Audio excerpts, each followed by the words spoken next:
주 음성 외에는 참 기쁨 없도다.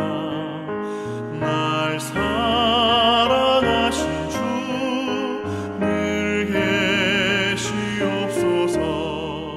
기쁘고 기쁘도다. 항상 기쁘도다.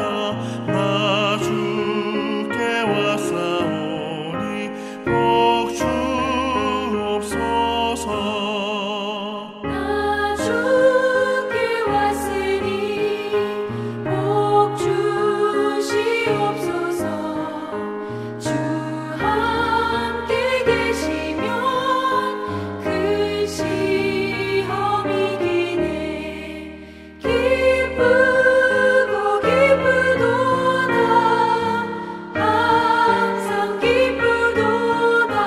나 주께 왔사오니 복 주옵소서.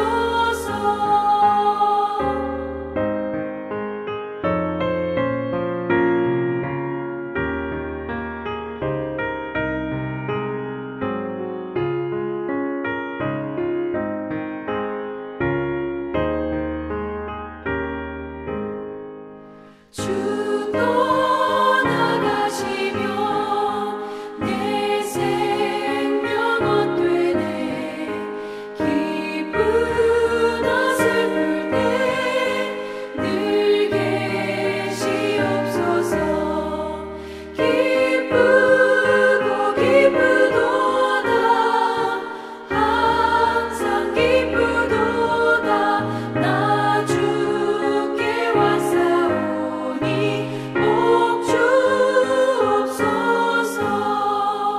그 귀한 언약을 이루어 주시고 주 명령 따를 때 늘 계시옵소서. 기쁘고 기쁘도다. 항상 기쁘도다. 나 주께 왔사오니 복 주옵소서.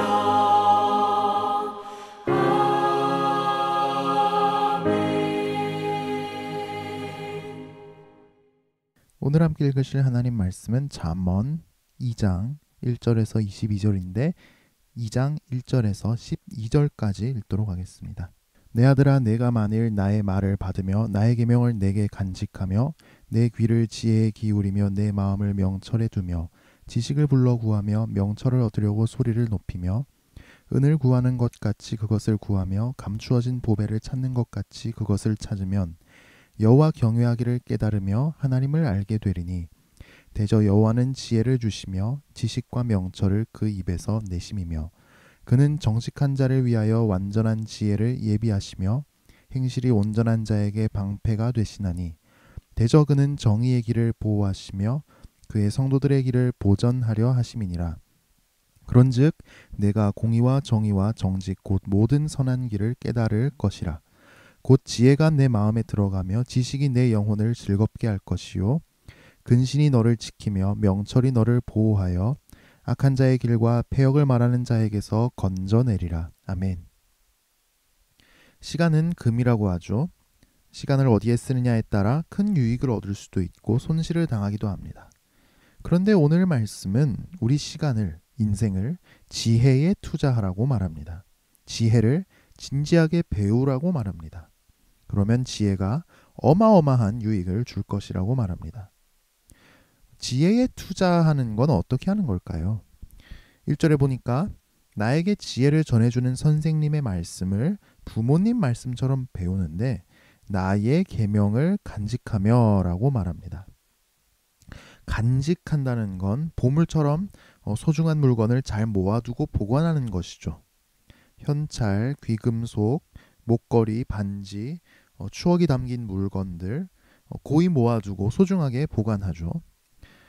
지혜를, 하나님 말씀을 보물 모으듯이 모으고 잘 간직하고 내 것으로 만들어야 합니다. 지혜를, 하나님 말씀을 내 것으로 간직하기 위한 나의 방법은 무엇입니까? 2절에 보니까 귀를 기울일 뿐만 아니라 마음을 지혜에 두라고 말씀합니다. 지혜의 말씀을 귀로 들으려면 시간을 들여야 하죠. 하나님 말씀을 깊이 알아가려면 시간을 들여야 합니다. 그런데 듣는 것뿐만 아니라 마음을 둬서 내면적으로도 지혜의 말씀을 소화하고 내 인격에 적용해서 내 것을 만들고 내면화하는 게 필요합니다. 나는 귀와 마음을 다해 몸과 영혼을 다해 하나님 말씀을 바라고 있습니까? 주님을 더 알기 위해 시간을 투자하고 있습니까? 3절에서는 지혜를 간절히 찾아야 한다고 말합니다. 지식을 불러 구하며 명철을 얻으려고 소리를 높이며. 지혜는 어디에 있느냐? 하나님 지혜를 알게 해 주옵소서.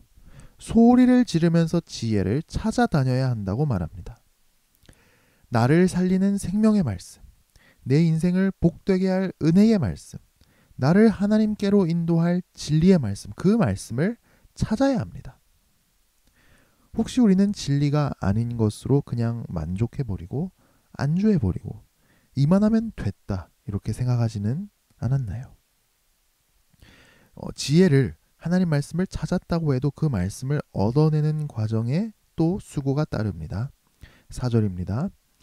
은을 구하는 것 같이 그것을 구하며 감추어진 보배를 찾는 것 같이 그것을 찾으면. 은과 보석은 땅속 깊은 곳에 묻혀 있습니다. 은과 보석을 얻으려면 목숨을 걸고 깊은 땅 속으로 들어가야 합니다. 땅의 뜨거운 열기를 견디며 말입니다. 중노동을 해야 합니다. 오늘날도 그렇지 않습니까? 주식 투자하는 분들은 저평가된 우량주를 찾기 위해 얼마나 공부하고 연구하고 시장을 관찰합니까? 부동산을 사려는 사람들이 얼마나 열심히 시장 상황을 연구하고 위치를 연구하고 개발 호재를 분석합니까? 우리는 그분들의 반만이라도 지혜를 얻기 위해 시간과 열정을 투자하고 있나요? 빛을 감출 수 없는 하나님의 진리를 얻기 위해 목숨 걸고 깊고 뜨거운 땅 속에 들어가 중노동을 견뎌내나요? 내 인생을 바치나요? 이 마땅한 수고를 하지 않고는 결국 진리의 언저리에만 머물다 삶을 마무리할 것입니다. 빛나는 보화는 얻지 못하고 보석같이 생긴 돌멩이 몇 개만 쥐고 좋아하다가 끝날 것입니다. 빛나는 진리의 보화는 어둠을 밝히고 우리를 하나님이 인정하시는 길로 인도합니다. 하지만 돌멩이는 어둠 속에 헤매기만 하다가 삶을 끝마치게 할 것입니다. 자, 그러면 이렇게 인생을 바쳐 지혜에 투자하면 어떤 유익을 얻게 될까요? 놀라서 까무러치지 마십시오. 정말 깜짝 놀랄 만한 어마어마한 유익을 얻게 됩니다. 5절입니다. 여호와를 경외하기를 깨달으며 하나님을 알게 되리니. 하나님을 만나게 됩니다. 하나님을 만나게 됩니다. 온 우주 만물을 지으시고 온 우주보다 훨씬 더 거대하신 그 위대한 하나님을 흙 알갱이 한 알처럼 작고 작은 내가 알게 됩니다. 만나게 됩니다. 나를 지으시고 나를 아시고 나를 사랑하시고 나를 통해 영광받기 원하시는 하나님을 만나게 됩니다. 우리가 인생을 바쳐 얻어낸 그 지혜의 말씀을 통해서요. 실제로 우리가 성경을 통해 하나님 말씀을 듣는 것은 그저 하나님에 대해서 듣는 것이 아닙니다. 성령의 역사가 함께 일어날 때 우리는 성경을 통해 하나님의 음성을 듣습니다. 하나님을 만납니다. 이런 은혜가 우리 매일의 삶 속에 있기를 축복합니다. 6절부터는 하나님을 만나는 것이 왜 말할 수 없이 큰 축복인지가 나옵니다. 첫 번째는 하나님이 직접 지혜와 지식과 명철을 주신다는 점입니다. 우리는 사람을 통해서 하나님을 만납니다. 하나님 말씀을 듣습니다. 그건 좋은 일입니다. 하나님이 계획하신 바이기도 합니다. 그래서 우리를 하나님 형상으로 창조하셨죠. 그런데 하나님을 만나게 되면 이제 우리는 하나님과 직접 소통합니다. 하나님께 직접 지혜를 배웁니다. 성경을 읽고 말씀을 들을 때 내게 말씀하시는 하나님을 만납니다. 그러면 삶의 현장 속에서도 언제 어디서나 하나님의 인도하심을 받을 수 있게 되죠. 두 번째 유익은 하나님이 지혜를 따라가는 우리 인생길을 지켜주신다는 점입니다. 7절과 8절입니다. 그는 정직한 자를 위하여 완전한 지혜를 예비하시며 행실이 온전한 자에게 방패가 되시나니 대저 그는 정의의 길을 보호하시며 그의 성도들의 길을 보전하려 하심이니라. 인생은 타종교에서도 고해다, 고통의 바다다라고 할 정도로 고생스럽고 눈물 흘릴 일이 많습니다. 그런데 지혜를 따라가겠노라고 거짓과 타협하지 않고 정직하게 행하고 불의와 타협하지 않고 정의의 길을 걸어가면 그 길이 산골짜기 비포장 도로죠. 사람들이 좋아하겠습니까? 너무 고두면 부러지는 법 아니겠습니까? 그런데 하나님께서 지혜를 따라 걸어가는 우리 길을 지켜주십니다. 하나님이 방패가 되어주시고 우리를 보호하시고 우리를 보전하십니다. 기도하면 길이 막혔을 때 길을 열어주십니다. 양식이 떨어졌을 때 만나를 내려주십니다. 가끔은 우리도 도망치고 싶습니다. 낙담해서 저 험한 절벽 구렁텅이에 빠져서 울고만 있기도 합니다. 그런데 우리를 끝까지 따라오셔서 건져주시고 함께 울어주시고 안아주시고 인도해주시고 말씀해주시는 목자가 계십니다. 우리 하나님이요. 그러니까 하나님을 만난다는 것이 말로 다 할 수 없는 복이 됩니다. 세 번째 유익은 삶을 알게 된다는 점입니다. 저도 나름 어려서부터 신앙생활을 했고 하나님을 열심히 믿었고 성경을 열심히 공부했노라 했지만 너무 오랫동안 삶을 몰랐습니다. 이원론에 빠져 있었습니다. 예배드리고 큐티하고 이런 것만 중요한 줄 알았습니다. 그러니까 막상 세상 일이 무슨 가치가 있는지를 모르니까 공부는 왜 해야 하는 건지, 일은 왜 해야 하는 건지, 결혼은 왜 하는 건지, 가정은 왜 꾸리는지 몰랐습니다. 정말 몰랐습니다. 아무도 안 알려줬거든요. 하지만 지혜를 통해서 하나님을 만나게 되면 삶을 알게 됩니다. 왜 사는 건지, 어떻게 살아야 하는지, 왜 삶이 가치 있는지 알게 됩니다. 바로 9절이죠. 그런즉 내가 공의와 정의와 정직 곧 모든 선한 길을 깨달을 것이라. 공의, 정의, 정직은 앞에서도 나온 삼총사입니다. 공의는 공평한 것이고 정의는 올바른 것이고 정직은 속이지 않는 것입니다. 이 셋은 하나님 나라의 핵심 가치입니다. 가정을 다스릴 때나 공부할 때나 연구할 때나 노동을 할 때나 장사를 할 때나 정치를 할 때나 교회를 섬길 때나 말씀을 전할 때나 우리는 목숨을 거는 한이 있어도 공평해야 합니다. 올바른 것을 추구해야 합니다. 속이지 말아야 합니다.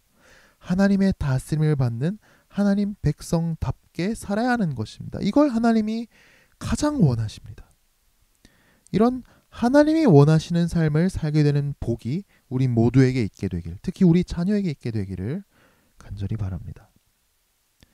네 번째 유익은 즐거움을 누리게 되는 점입니다. 10절입니다. 곧 지혜가 내 마음에 들어가며 지식이 내 영혼을 즐겁게 할 것이요. 지혜가 우리 마음에 들어올 때 지식이 우리 영혼을 즐겁게 합니다. 성경이라는 책이 처음에 공부하려고 하면 이게 무슨 소리인지도 잘 모르겠고 고생스럽기도 합니다. 그런데 잘 배우면 즐겁습니다. 이게 남 얘기가 아니라 바로 내 이야기이기 때문입니다. 세상은 또 너무 타락했죠. 앞으로 더 타락할 겁니다. 하지만 우린 여기서도 소망을 갖고 즐거워합니다. 지혜를 배우면 하나님이 우리를 통해 어떻게 일하실지 보게 되기 때문입니다.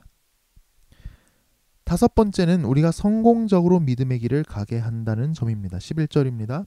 근신이 너를 지키며 명철이 너를 보호하며. 악한 사람은 우리를 유혹하고 위협해서 끝내 우리도 악인의 길에 동참하게 합니다. 또 음녀로 표상되는 성적인 죄 역시 우리를 유혹해서 패가 망신하게 합니다. 우리가 하나님을 만날 때 하나님이 주시는 지혜는 우리가 정신을 번쩍 차리게 합니다. 옳고 그름을 분별하게 합니다.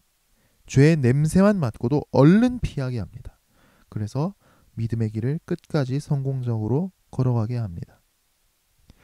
지혜에 내 인생을 투자하고 하나님을 만나면 인생에 실패가 없습니다.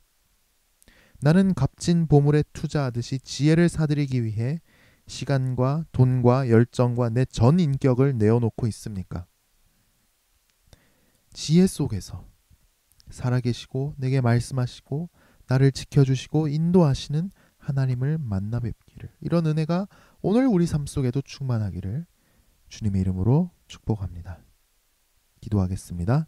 하나님 아버지, 우리가 주를 따르겠노라 하면서도 정말 내 모든 것을 다해 주님을 따랐는지 이 시간 스스로 돌아봅니다.